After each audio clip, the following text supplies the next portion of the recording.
Hello everyone and welcome back. This is more from the Derpdigital. Today we're going to be talking about engines. So let's take a look at engines and what blocks they have. So we have the fuel engine generator over here, which is basically the essential block to any engine.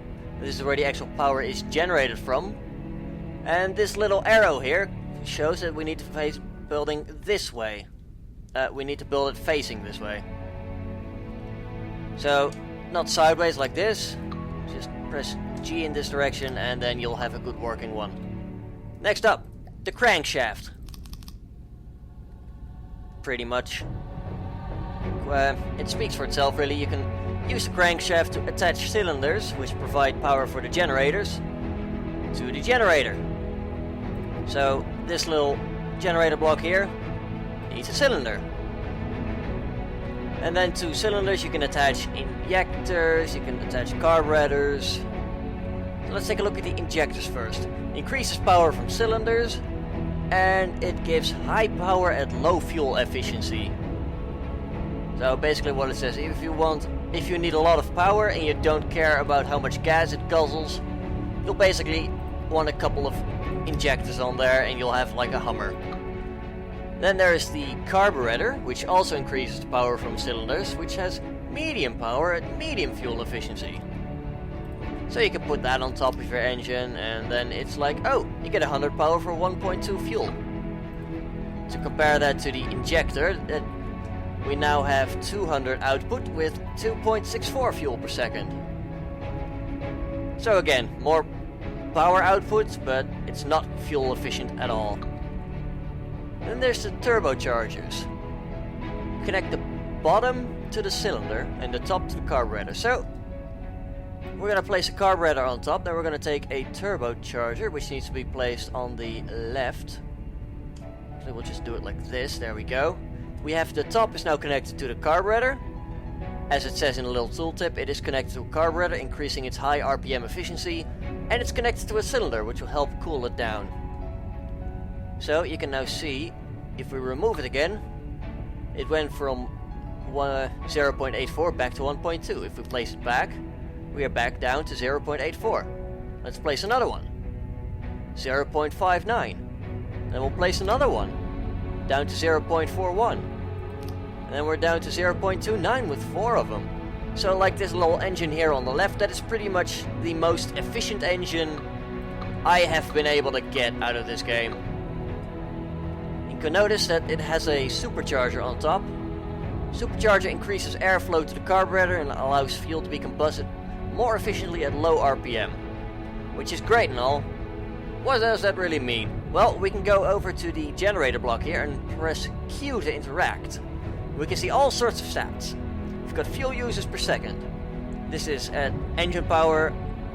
So if engine power goes up, this is relative RPM. Now wait, this is, yeah. God, I'm bad with words today, I'm sorry.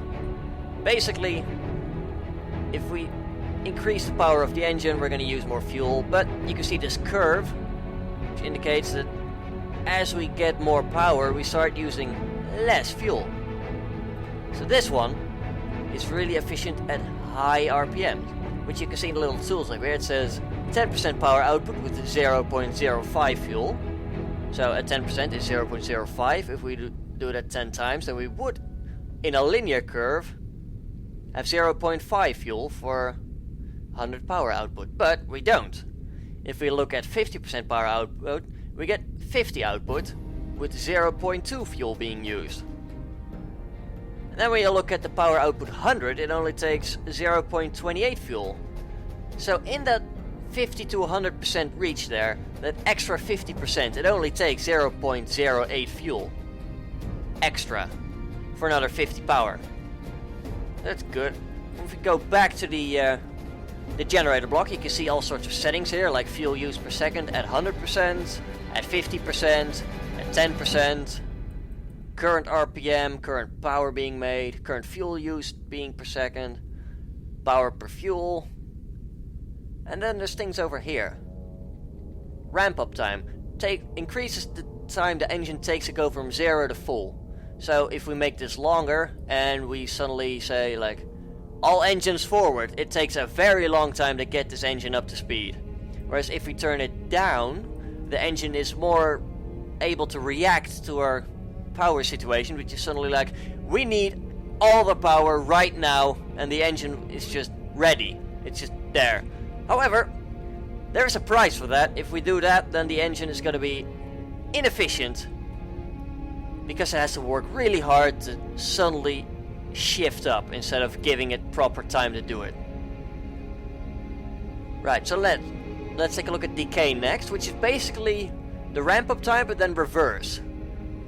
So for example, if we're going full power, full throttle ahead, we need a lot of power, and then suddenly we give the all stop command, so we kill our engines, and then the decay rate influences the drop of power basically. Setting it high will create a more responsive engine that will slow down immediately when there's no more demand. Next up is responsiveness. The responsiveness for an increased demand for power. Basically, this is a little delay timer. Like if you put it lower, it's gonna take longer to start ramping up. If you set it to 1, it's gonna ramp up immediately. Depending of course on the timer that you set here. There's also battery charge over here. The fraction of this engine's output devoting to charging batteries on the vehicle. So you can have automatic batteries that are automatically being charged here. We'll talk about that in a minute. And then lastly, there's maximum drive. So for example, if you have a really fuel efficient engine at low RPM, you can tell it, hey, only use 10% of our available power. So it's only going to go up to 10% here. If we like set it to 50%, then it's only going to use this up to here, up to the 50% where we use 0.2 fuel. Because this is really efficient at high RPM, we're just going to leave that at 1. And then over here you can also see like normalized fuel per second, that sort of thing. Power output versus relative RPM. Power per fuel per second, and you can set like different values there, so that's good. Also, I found it really simply just get a little prefab here, be like over there, and then 4x3. It's a really simple way of just stretching this engine out, gives you more power for the same fuel efficiency basically. Right, so on the right I've got another engine set up. I did have this one set up in the middle just to have like demonstration, so let's take a look at this one. We can look over here at the generator to see some statistics about it.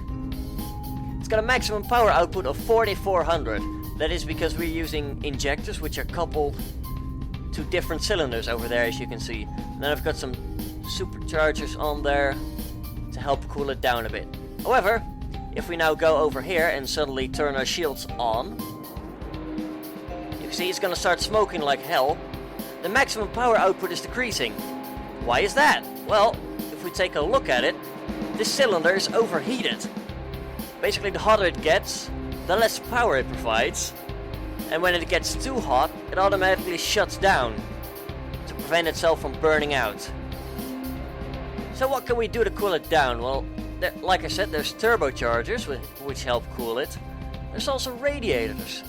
And there's like a little 1x1 meter. And there's a 3x3 meter. So let's just place down like 3 of these. And then take a look at the generator. Power output's going back up, which means that the radiators are helping cool, which is good. And then on the bottom, just below turbocharger line, there's radiator area, 27 meters squared. Fuel use is increased by 1.051962 to power radiator flow. So we have to pump the fuel through these radiators before it goes into the engines. And that pumping it through the actual engine, that costs you a little bit of power and a little bit of fuel efficiency. Yeah, it requires a bit more fuel to pump all the fuel through the radiators to keep it cool. But you can tune that and have a net gain. So this is more your powerful engine, and this one is more efficient. You can alter them depending on what you need. Right, so let's get rid of this engine here real quick. We don't need it anymore. Because you can see over here, there's electric engines. We'll just place one down. This is basically the generator except for an electric engine, not a battery one. It is a battery one, but not a fuel one. So over here you can see battery storage beam, battery storage medium, and battery storage large. This is basically 3x3. This is a 2x2. This is a 4x1. This is just a simple square. So let's go with the large ones for now. We'll just place a couple of them down. You can now see these batteries are connected to this engine and they have a certain amount of charge in them. We now have our engines working. There we go, let's turn that off. 10% of both of these engines is being used to fill up these battery chargers. And then this little generator can give power when we don't have enough with our fuel engines here.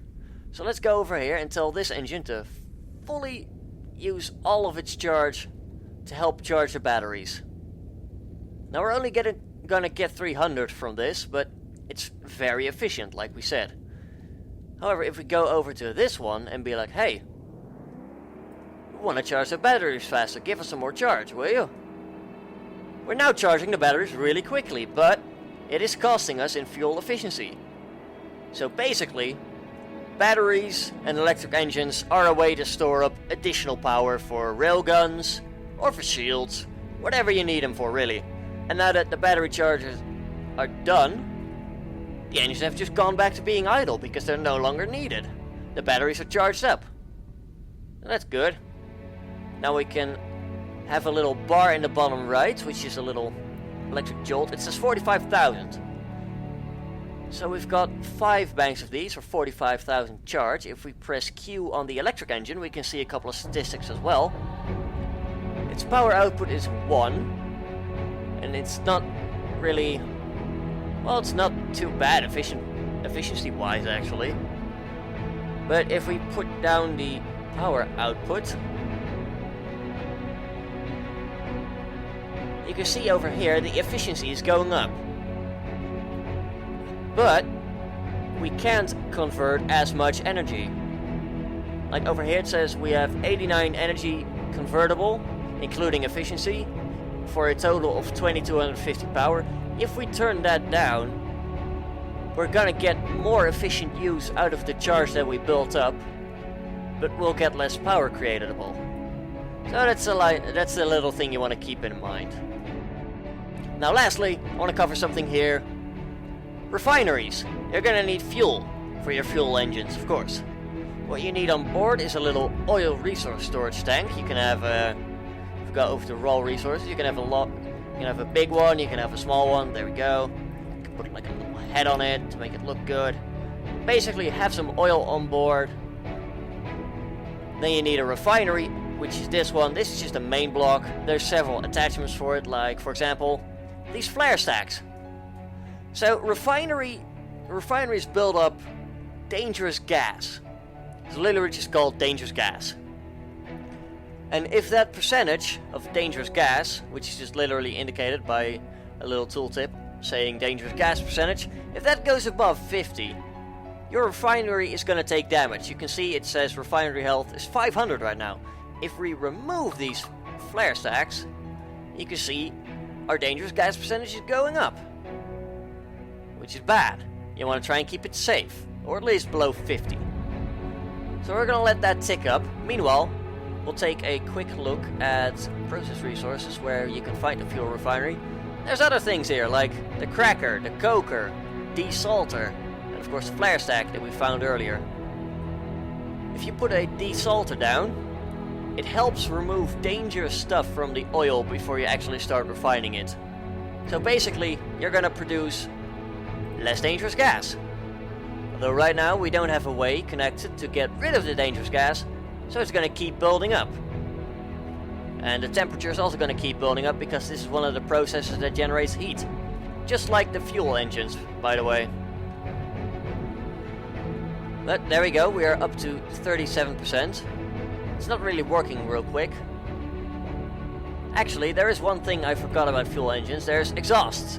I'll show you those in a minute after I'm done with the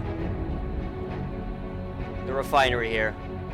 Basically, if this starts getting above 40%, we can Now we'll turn up the power use so we can actually have it work. There we go. We'll just turn on one shield to reflect. There we go. We are producing more fuel with our oil here. And you can see a refinery has a certain amount of efficiency. If you go too high above the waterline, your efficiency is going to start decreasing. You can't actually work below the waterline. I'll show you that right now. If we just keep descending, it's now underwater. It's not going to work. We're getting 0 fuel out of this. Let's quickly get back up before we actually run out of fuel. That would be a shame. Huh. Let's remove the desalter real quick. I think that might help with... Yep, there we go. We are building up more dangerous gas. Either way, if it gets above 50, you're gonna take damage, and this can eventually explode. So we just build a couple more flare stacks. You can see, yes, there is more dangerous gas. It's gonna start burning brighter, which is a nice little detail. Now onwards to those crackers and cokers. So basically in the tooltip here it says efficiency is increased by an extra 50%, but process time is increased by 150%. So if you're really low on oil, you're going to want to place down crackers. It just increased the refinery efficiency from 10 to 15, and the time to complete a fuel batch went up from 1 second to 2.5. So it's going to take longer to make our fuel, but it's going to be a lot more efficient. You also have cokers, which are basically, they get extra 30% efficiency, but process time is increased by 60%. So it's not quite as long or as efficient as the crackers, but it also doesn't take as long. For example, we now have 13 efficiency, and it only takes 1.6 seconds. You also get a little indicator in the top which says how much oil you are converting to how much fuel per minute and how long it takes, which you can use to basically min-max it. Right now we're getting efficiency of 10. Let's say we are on an infinite resource plane, so this is technically fine. We get a lot of fuel really quick, and we can add a desalter, increase the batch time by like 20% and efficiency by 10%, but that helps keep the dangerous gas down. That's pretty much refineries. Now let's take a look at the exhausts. Alright, so here we go. We've got a bunch of exhausts over here in a smokestack. It's reasonably effective, but you know, smoke in this game is not really what it could have been. But yeah, anyway, we have the basic exhausts here. You can see 14 batches of gas are leaving here, temperature is 20. So if you're using a lot of exhausts and you have hard working engines, then these can get a bit hot, which can attract heat-seeking missiles potentially. But that should take attention away from your actual engine, which I have all the way down here. By the way, these are hull pipes, and these are just straight pipes, and there's also curved pipes, etc.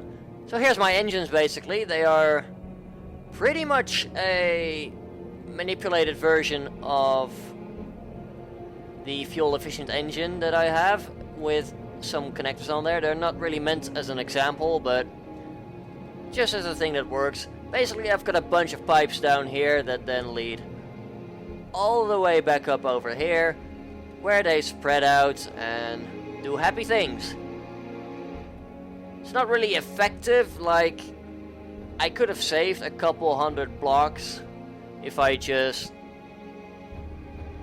got rid of these. It's like, the smoke doesn't really matter that much, and at least not now. I mean, hopefully later you can have some thicker smoke, but yeah, there's a bunch of pipes here. You can do a lot of things with that.